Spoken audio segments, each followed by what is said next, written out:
सुधा समाधान।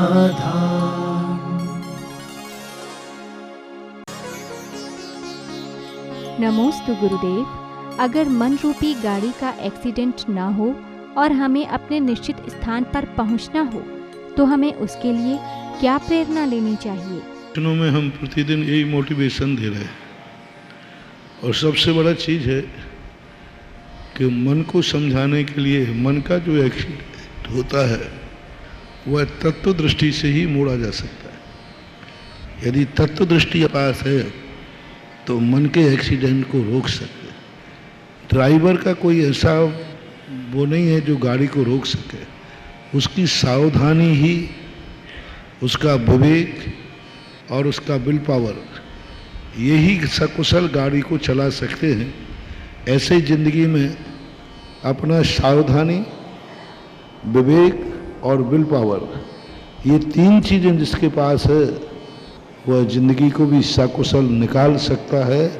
अनेक घाटियाँ आएंगी, अनेक प्रतिकूल परिस्थितियाँ आएंगी, उन प्रतिकूल परिस्थितियों में भी वो अपनी गाड़ी को सकुशल निकाल के ले जाता है। तो मैं समझो कि दुनिया में कोई दुश्मन ना हो, दुश्मन तो रहेगा। कोई ऐसा नहीं है जिसके जीवन में कोई परेशानियां नहीं हो। कुशलता अपनी चाहिए है कि हम उन परेशानियों को रोते रोते झेलते हैं या उन परेशानियों से हंसते हंसते खेलते हैं। एक संकटों से भी खेलने का आनंद आता है, एक दुश्मनों के साथ भी खेलने का आनंद आता है। मित्रों के साथ तो सभी खेलते हैं, वो कोई बहादुर होता है जो दुश्मनों के साथ खेलता है। अनुकूलताओं में तो सब मुस्कुराते हैं, कोई बिरले ही हैं जो प्रतिकूलताओं में भी मुस्कुराते रहते हैं। तो ये तो एक अपनी एक ऐसी कला होना चाहिए कि जब प्रतिकूलताएं आए तो इतना अपने आप को संभालना चाहिए, उसके बाद शक्तियां जागती हैं। एक लॉन का पौधा यदि एक दिन पानी नहीं मिलता है तो मुरझा जाता है, और विपत्तियों से झूलने वाला जंगल का पौधा पर्वत पर भी हरा भरा रहता है। इसलिए विपत्तियों को अपने जीवन का एक शक्ति जागती है। जब कोई विपत्ति आए तो ये मत सोचो कि हमारी शक्ति क्षय हो जाएगी, ये सोचो एक विपत्ति को झेलने की शक्ति और हमारे पास आ जाएगी। तो ऐसा अपने पॉजिटिव अपने जीवन में सोचना, विपत्तियों में मुस्कुराने की आदत डालो और विपत्तियों को कहो। नई विपत्तियां आए तो थोड़ी बहुत विपत्तियां बना लिया करो। 24 घंटे कोई ना कोई एक आध दुश्मन दुनिया में बने रहना चाहिए। दुश्मन ना मिले तो एक आध बना लिया करो, जिससे वो तुम्हारी, बस तुम्हें एक ही ध्यान रखना है, किसी दिन चैन की नींद मत सो जाना। बस एक मच्छर जरूर कमरे में बना रहे। मेरा नेचर तो यही है, यदि सारे मच्छर भाग जाएंगे तो नींद, ऐसी नींद आ जाएगी कि सुबह सामयिक का समय हो जाए, सूर्य भी निकल जाए तो भी नहीं उठें। अपन क्यों मान रहे हैं कि मच्छर काटता है? ये माने कि मच्छर काटेगा तो हमारी समय से नींद खुल जाएगी कि हम सुबह की सामयिक कर लेंगे, तुम अभिषेक कर लोगे। तो एक पॉजिटिव है। आप देखना कि विपरीत परिस्थितियां हमारे मन को स्वच्छ करती है, पवित्र करती है, हमें धर्म करने की प्रेरणा देती है, और अनुकूल परिस्थितियां हमें जगाती हैं, सुलाती हैं। अनुकूल परिस्थितियों में हम प्रमाद करते हैं। अभी कल एक वो भजन गा रहे थे ना, देखो तुम्हारी दुनिया की माँ ऐसी है जो लोरी गा के सुलाती है, और हमारी माँ ऐसी है जो लोरी गा के जगाती है। हमारी जिनवानी माँ हमें लोरी गाती है तो क्या के लिए गाती है? जगाने के लिए। और तुम्हारी मम्मी लोरी गाती है सुलाने के लिए। बस यही तो अंतर है, और क्या। नमोस्तु गुरुदेव। मुनियों के 28 मूल गुण होते हैं, लेकिन आरिकाओं के कितने मूल गुण होते हैं? 3 मूल गुण आरिकाओं के मूल रूप से। पहली बार तो आरिकाओं के मूल गुण कहे ही नहीं। उपचार से महावृत्ति तो पूज्यवर समंतभद्र महाराज ने संलेखना के समय श्रावक को ही कह दिया। 11 प्रतिमाधारी श्रावक है, 11 प्रतिमाधारी श्रावक है, और वो 2 प्रतिमाधारी है। चलो 11 प्रतिमाधारी नहीं, 2 प्रतिमाधारी श्रावक जब संलेखना ले रहा है, गुणस्थान 5वां श्रावक है, उसको भी संलेखना के समय यदि वो समस्त वस्त्रों का त्याग करके और समाधि मरण करता है तो उसे भी उपचार से महावृत्ति कहा, मुनि नहीं कहा, कहा श्रावक ही है। और लेकिन वो संलेखना के समय वस्त्र उतार कर बैठ गया, ना केशरोंज किए, ना पिछी कमंडल लिया, ना 28 मूल का संकल्प किया, मात्र अंत में जाकर के सब परिग्रह छोड़ करके ध्यान में बैठ गया, उसको भी उपचार से महावृत्ति कह दिया। तो ग्रस्त को तो ऐसा भी कहा, चेलोपसृष्ट मुनि रहो। ग्रस्त को, यदि ग्रस्त सही तत्व दृष्टि वाला है तो ग्रस्त को भी मुनि के समान कह दिया। तो उपचार शब्द का अर्थ बहुत छोटा होता है। चंद्रमुखी कन्या कह दिया तो कन्या का मुख चंद्रमा नहीं हो गया, उपचार है। अरे भैया वो शेर के समान क्रूर है, अरे वो तो साक्षात अग्नि है। अग्नि का अर्थ क्या है? अग्नि कहाँ है? तो ये उपचार से जो कर रहे हैं, जो आरिकाएं हैं जबरदस्ती अपने आप को महावृत्ति में प्रयास कर रहे हैं, ये कभी भविष्य में पुरुष पर्याय पाके मुनि कभी नहीं बनेगी, क्योंकि उनको तो वहीं 28 मुनि बनने की क्या जरूरत है। उसको मिलते हैं जो तरसता है, तड़पता है कि आरिका बनने के बाद मेरे पास मूल गुण नहीं है, मैं पुरुष पर्याय कब पाऊंगी? जब 28 मूल गुण मिलेंगे तब उनको मिलते हैं। 28 मूल गुण तो तुमने अभी मान लिए कि मेरे पास तो 28 है। नग्नत्व, स्थिति भोजन और अपरिग्रह, ये मनमानी परिवार। स्थिति भोजन का अर्थ ये नहीं है कि एक स्थान पर, स्थिति भोजन का अर्थ स्पष्ट रूप से खड़े होकर के आहार लेना ही है। यदि स्थिति भोजन का अर्थ उनको ये भी कह देना कि स्थिति भोजन का अर्थ एक स्थान पर करने का है, तो हम मुनि लोग भी बैठ के करें, काय को खड़े होकर? पैर में दर्द होता है। यदि उनका अर्थ निकाल लिया जाए तो पूज्यवर शांति सागर महाराज पता नहीं खड़े होकर हाथ लेते थे कि बैठ के।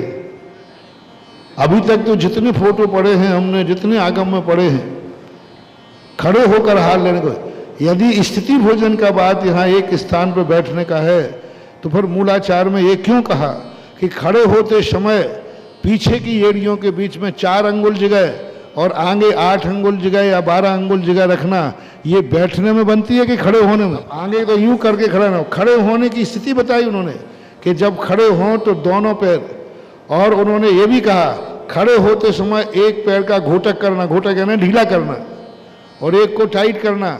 ये बैठने में बनेगा कि खड़े होने में? अपन खड़े होते ना तो दर्द हो जाते तो पैर लचका लेते, नहीं, दोनों पैर को समान रखो। खड़े होते समय पीछे 4 अंगुल, आगे 8 अंगुल।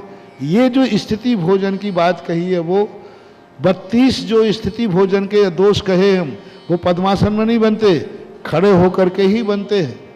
इसलिए स्थिति भोजन का यदि ये अर्थ निकाल दिया जाए तो आरिकाएं तो कभी खड़े होंगे नहीं। अब यही तरीका है कि मुनि महाराज बढ़िया बैठ के भोजन करें। एक नई परिभाषा फिर लिखना पड़ेगा। कहाँ पढ़ा है आपने? आरिका पुराण में पढ़ा है, आरिका पुराण, आगम पुराण नहीं। अब बताओ कितना अनर्थ। यानी अपने आप को 28 गुण सिद्ध करने के लिए आगम को इतना मोड़ दिया कि स्थिति भोजन का अर्थ बैठ के, ये भी नहीं सोचा कि फिर मुनिराज बैठ के भोजन क्यों नहीं करें। नहीं नहीं, मुनि खड़े होके करें, आरिका बैठ के करें। तो स्थिति भोजन की 2 परिभाषाएं तो नहीं कि एक स्थान पर भोजन करें। तो ये उल जलूल सिद्ध करना, ये भविष्य का अंधकारमय है। मैं तो सदा कहता हूं, जो चीज के योग्य हम नहीं हैं उसको जबरदस्ती न घटाएं, अंदर भेद ना करें कि हम योग्य बन करके 28 मूल पालन करेंगे, मुनि बन करके। और परिग्रह स्पष्ट रूप से आगम में कहा है, आगम की आज्ञा हो जाने से फिर तो छुल्लक जी भी आगम की आज्ञा है, छुल्लक को भी आज्ञा है कि लंगोट दुपट्टा पढ़ो, वो आगम की आज्ञा है, तो वो भी महावृत्ति हो जाए। ऐसा नहीं, इन सब चीज़ों पर विचार करना चाहिए। उपचार से अरे ठीक है, तुम्हारे 28 गुण हो तो गुणस्थान 6ठा 7वां क्यों नहीं है? 6ठा 7वां गुणस्थान होना चाहिए। आर्यिकाओं को पंचम गुणस्थान ही बताया है। मेरा तो यही कहना है, अपनी कमी को ढांकने आगम कभी मत मोड़िए। अपने अंदर योग्यता नहीं है तो डंके की चोट पे कहो कि हमारी स्त्री पर्याय मूल 28 गुण का पालन नहीं कर सकती है, यही हमारा दोष है। और ऐसी आलोचना करने से यह स्त्री पर्याय छूट जाएगी और पुरुष बनकर के सही में मुनि बन जाओ। नमोस्तु गुरुदेव, हमें अपने जीवन में टेम्पल डे कैसे मनाना चाहिए? कोई भी जिंदगी का और अच्छा दिन आ जाता है तो पीछे का दिन व्यक्ति भूल जाता है। जैसे जन्म लेने के बाद दीक्षा होती है तो साधुओं का जन्मदिन गौण हो जाता है, दीक्षा दिन मुख्य हो जाता है। और जब समाधि होती है तो दीक्षा दिवस गौण हो जाता है, समाधि दिवस मुख्य हो जाता है। ऐसा ही जब जन्मदिन मनाते थे, लेकिन जब कोई हम धार्मिक खुशी मनाएं, यदि हम संसार की खुशी मनाएंगे तो संसार बढ़ेगा। यदि जन्म की हम खुशी मनाते हैं तो जन्म बढ़ेगा, अभी बहुत जन्म लेना पड़ेगा। शादी की सालगिरह मनाते हैं तो शादी की सालगिरह मनाओगे, खुशी मनाओगे तो संसार बढ़ेगा। जिसकी तुम खुशी मनाओगे वही तुम्हारी जिंदगी में आएगा। और यदि तुमने मंदिर जाने की खुशी मनाई तो जन्म जन्म तक तुम्हें मंदिर जाने मिलता रहेगा, ऐसे कुल में जन्म होगा। यानी टेम्पल डे तुम अपनी जिंदगी में मनाते हो, मंदिर दिवस, तो इससे ये रजिस्ट्रेशन हो जाता है कि आप मरण करके कहीं भी जाएंगे, ऐसे कुल में जन्म लेंगे, ऐसे नगर में जन्म लेंगे जहाँ जिनेंद्र देव का मंदिर होगा और धर्म करने की स्थिति बनेगी। क्योंकि हर चीज खुशी के ऊपर है। आपकी जिंदगी में वो दिन कितना आनंददायी है, वही तुम्हारा भविष्य होता है। इसलिए आप लोग धार्मिक होने के नाते सारे संसार के दिवस मनाते हो, सारे संसार की खुशियां मनाते हो। अरे भाई, धर्म की भी तो कोई खुशी होती है। हम लोग जैसे कोई धर्म की क्रिया करते हैं, जैसे दीक्षा का दिन हम लोगों के शास्त्रों में आता है, हम लोग उस दीक्षा के दिवस को याद करते हैं, ध्यान करते हैं। आप लोगों के लिए सबसे बड़ा मंदिर दिवस ही आपका दीक्षा दिवस है। इसलिए उसको जितने उत्साह से मनाएं, ठाट बाट के साथ सुबह उठ कर के एक माहौल होना चाहिए। मोबाइल पर खुले तो सबको बधाई देना चाहिए, सबकी बधाई आना चाहिए। सारे भारत में जैसे आपका जन्मदिन होता है तो सब तरफ से बधाइयाँ आती है, भाई आपका टेम्पल डे, आपका जन्म दिवस है, हैप्पी बर्थडे। ऐसे ही जैनियों का जब भी मोबाइल सुबह उठे और सब कहें हैप्पी टेम्पल डे, और जब सबको मालूम होगा तो, और आप भी किसी को कहें कि भाई आज हमारा टेम्पल डे है, और बच्चों का टेम्पल डे आवे तो जैसे जन्मदिन पर आप चॉकलेट देते हैं बच्चों को, जाओ स्कूल में बांटना, ये आइटम बांटना, वैसे ही आप लोगों को लिए स्कूल जाते हैं जो बच्चे, उनको जाके कहो और उस दिन वो कोई चीज़ अपनी क्लास में बांटें और कहें आज हमारा मंदिर दिवस है, हम पहले दिन अपने भगवान के पास गए थे। कितना बड़ा प्रचार हो सकता है, कितना बड़ा प्रचार। वहाँ के स्कूल के लोग, बच्चे, मैडम, अच्छा जैनी लोग मंदिर दिवस मनाते। हम हजारों प्रवचन करके वो बात स्कूलों में नहीं पहुँचा सकते हैं। आप अपने बच्चे का टेम्पल डे मनाकर स्कूल के हर बच्चे के पास पहुँचा सकते हैं। पर स्कूल में सब बच्चे पढ़ते हैं और सब बच्चे टेम्पल डे पर सबको चॉकलेट बांटेगा, कितनी बड़ी प्रभावना हो जाएगी, कितना बड़ा कार्य हो जाएगा। आप जन्मदिन पर दुनिया को कार्ड भेजते हैं, आप टेम्पल डे का कार्ड भेजिए। आप दुनिया भर को जन्मदिन पर मिठाई आदि बांटते हैं, टेम्पल डे पर बांटिए। आपका व्यापार है तो व्यापार के दिन समय उस दिन आप ग्राहक आए, उनको कोई ना कोई बोले भाई आज क्या दिवस है, बोले आज हमारा मंदिर दिवस है, टेम्पल डे है, तो गृहस्थ चाहे तो कितना बड़ा कार्य कर सकता है।